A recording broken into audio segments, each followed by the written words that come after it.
Good evening, Majaris. Hope you're all doing well tonight. Kind of getting a little bit later here on a Wednesday night. But if you followed the stream here, you know that I am committed to doing more of these live streams here in 2023. So just taking that opportunity tonight to go live with you all to discuss some of the latest topics in the Mounjaro and weight loss world. So hopefully earlier you saw that I dropped a video. That video is about where to ideally inject Mounjaro. So I hope you'll get over to that video and give that a watch. We also hit 1,000 subscribers this week. So I have a thank you post and just kind of a little behind the scenes of what it takes to build a channel up to 1,000 subscribers. So wanted to jump on tonight. Not a super formal live stream, but wanted to talk about a topic that is kind of a hot debate topic in the world of weight loss medicine right now, and just kind of chat with you a little bit about some of my initial reactions, some of the gut reactions that I've had to that news, and maybe see what some of you are thinking about that news as well. So we'll jump right into it. If you've had a chance to follow the news at all, you maybe have seen that back in at the end of the year, back at the end of December, the FDA approved Wegovy as a weight loss treatment for teens. So teens ages 12 and up now can use Wegovy, which is a GLP-1 receptor agonist, one of the semaglutide medicines, in treatment for obesity. There's been a huge spike in recent years in childhood and teenage obesity.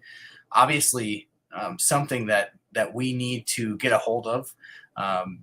There's kids that are growing up severely overweight, and we don't know what the long-term ramifications are when at such a young age these kids are carrying around so much extra weight. So certainly there needed to be some medical intervention, and the FDA went ahead and said that this GLP-1 medicine, Wegovy, is approved for treatment in teens ages 12 and up.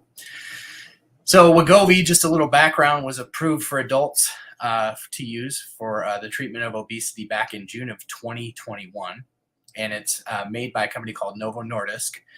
And, you may remember earlier this year, I'm getting my years screwed up because we're in 2023 now.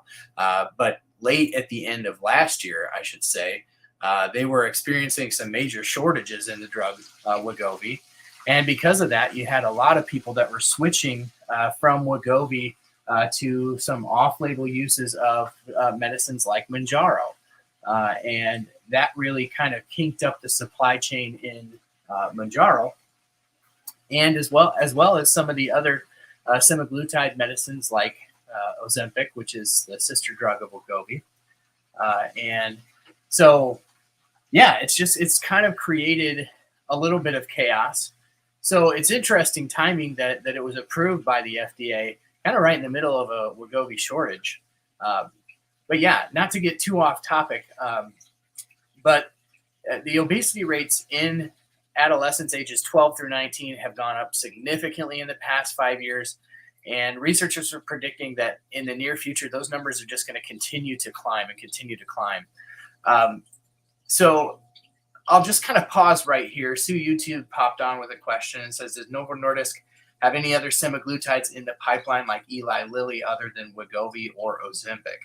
I'm sure they do, Sue. I haven't done the homework on that to see yet, but if I was a betting man, I would bet my life that there are. I'm guessing with the success of Mounjaro and Mounjaro kind of being in the pipeline for weight loss approval, that they've got to have something on deck to compete. In fact, I can't remember what the name of the medicine exactly is, but I know that Pfizer has some weight loss medicines on deck as well. So it's going to be a huge market. If you go back and watch the video that I did, there was a recap on the Lilly forward-looking call for 2023 for investors. We did touch a little bit upon that. I can't remember exactly what they said they expected the market to be come 2030, but it was, I don't even remember, $40 billion or something.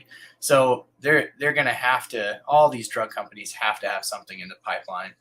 Sue also asked, do you think Wegovy or Mounjaro will be covered by insurance for weight loss?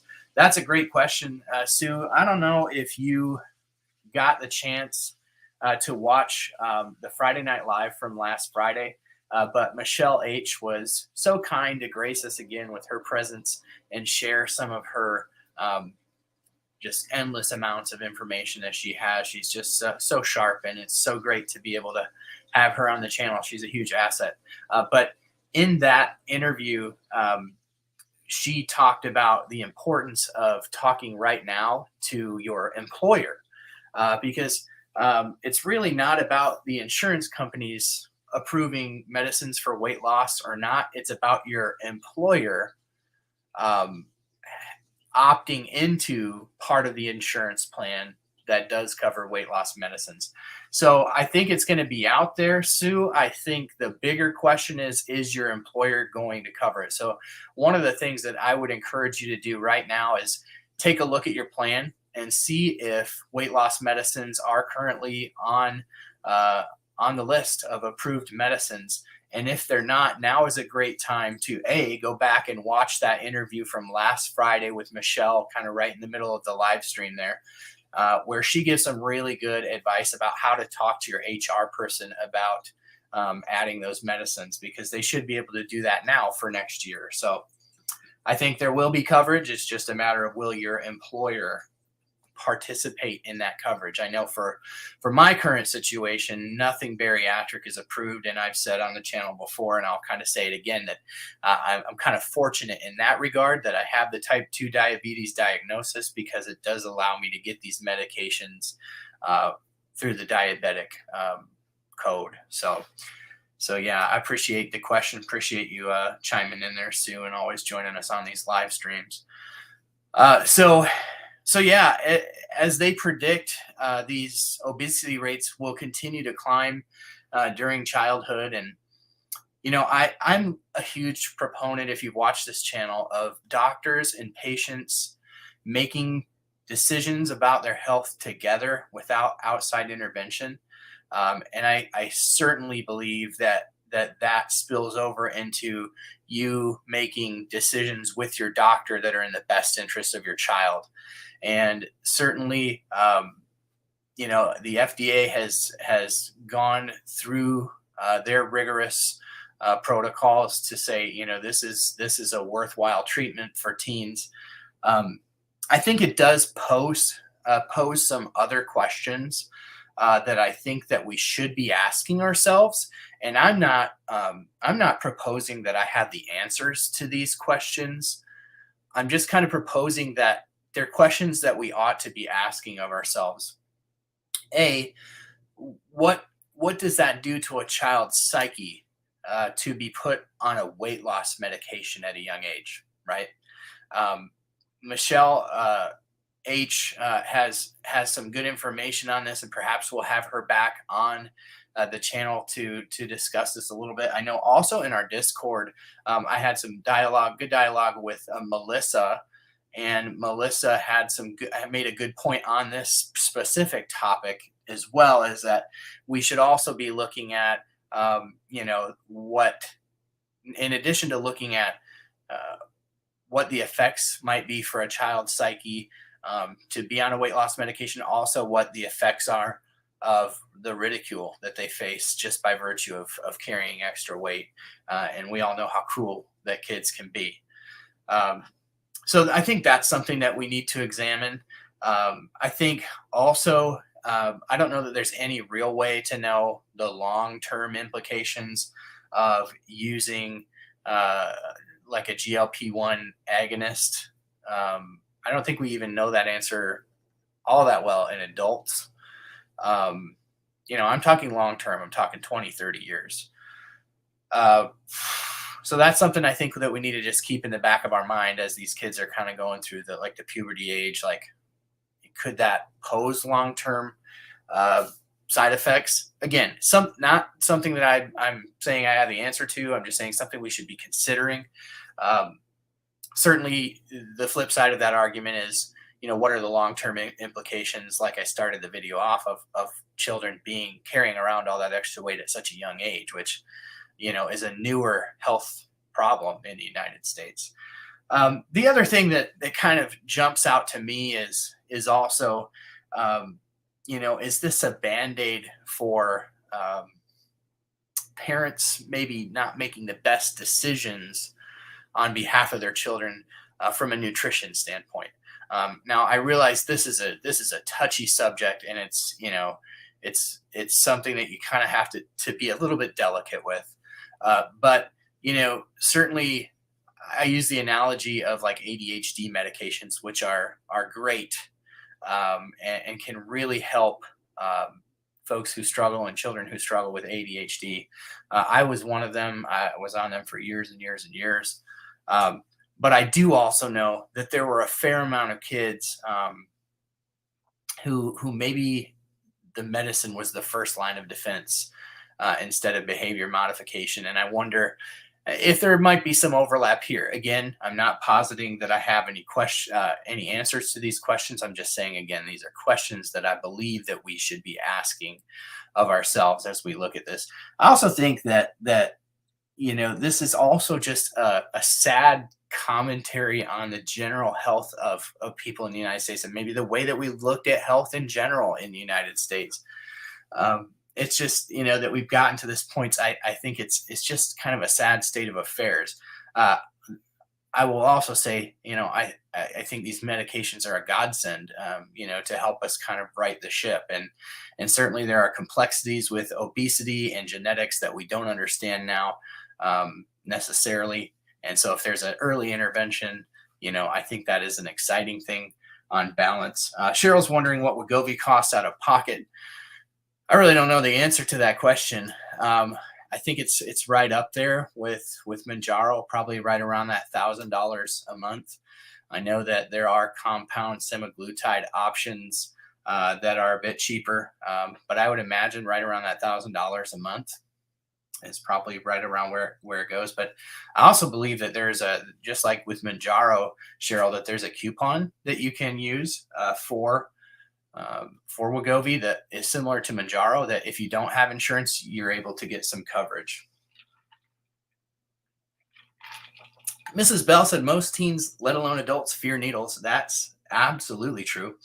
And she says she didn't know if she's on board, but her kids aren't overweight, but she does have a niece and nephew that are overweight and borderline diabetic. Yeah, I was actually just having a conversation with an old friend of mine that I bumped into that I worked with years ago, who has a teenage daughter that he was saying is borderline diabetic. So certainly, like we've discussed on other topics on this channel, having the access to drugs that can, prevent these kids from getting type 2 diabetes at such a young age. I mean, that's a good thing. And to the needle point, Mrs. Bell, I think that this might be the only approved thing right now, but we know that there are some oral medications, some oral semaglutides that are out there that will likely see approval as well. Rybelsus is the one that jumps out to me. I'm not 100% positive whether Rybelsus is in those trials for weight loss right now, but that's an oral semaglutide that's going to act very similar to Wegovy. There's also one in the works from Eli Lilly for weight loss called orforglipron, and that is entering weight loss trials kind of right around the same time as retatrutide.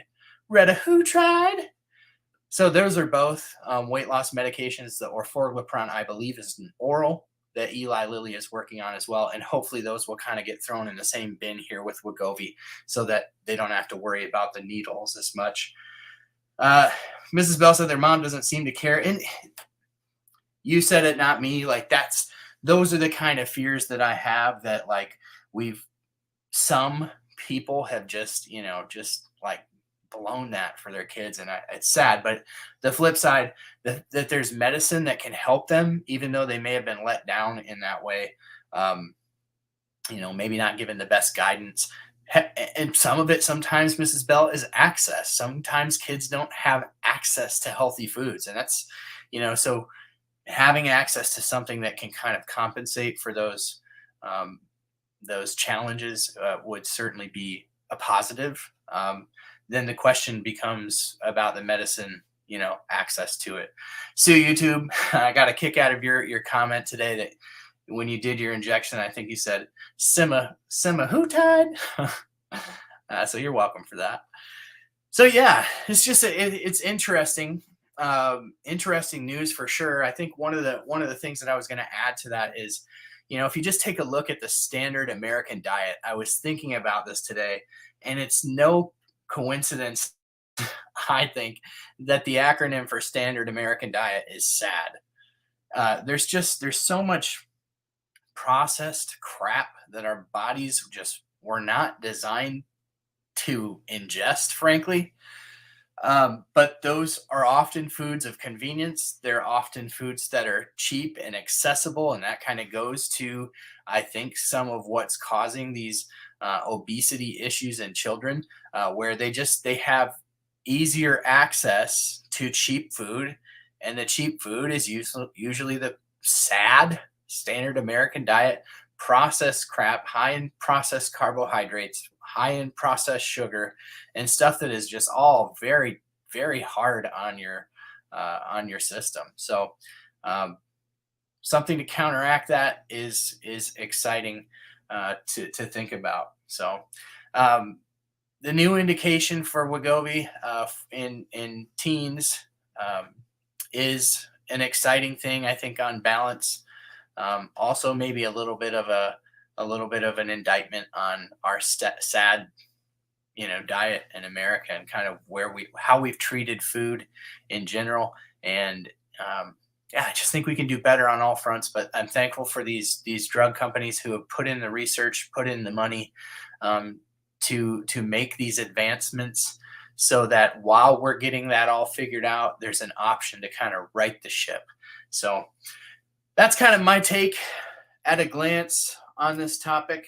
I know that it's a touchy one, and I'm trying to be delicate, because there are many people out there who have children that are overweight, and I know that, just like with anything in parenting, and I'll speak just kind of from the heart as a parent right now, like, we agonize as parents over everything for our kids, from how they're educated to the food that we give them, and everything in between. We agonize on those things, and it's a challenge to try to do it all right. So Sue says, does tutoring mean a kid is dumb? No, using medication to help kids shouldn't be a stigma, and I 100% agree with that. I don't think it should be a stigma either, but that doesn't mean that people won't make it so, unfortunately. Because kids are pretty dang cruel, having been one at one point. I know there were times where people were very cruel to me, and I know that there were times where I was probably cruel to others, and it's tough. It's tough being a kid, and I can't imagine. I didn't become overweight until a little bit, like college age years.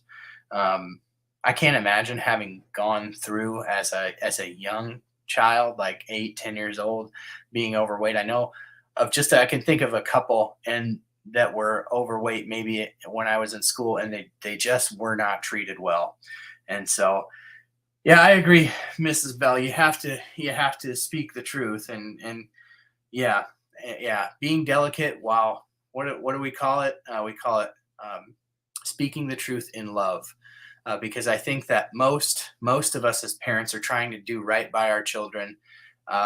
Some of us are just better equipped on better topics. I know it's always been kind of a heavy thing for me to consider my poor decisions with food and how that might affect my own children.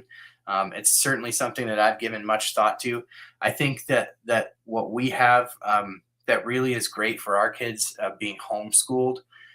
if you can do it, is there's just so much more physical activity. I think, part of the challenge is, these kids have to sit in a desk, kind of like we're chained to a chair in the office.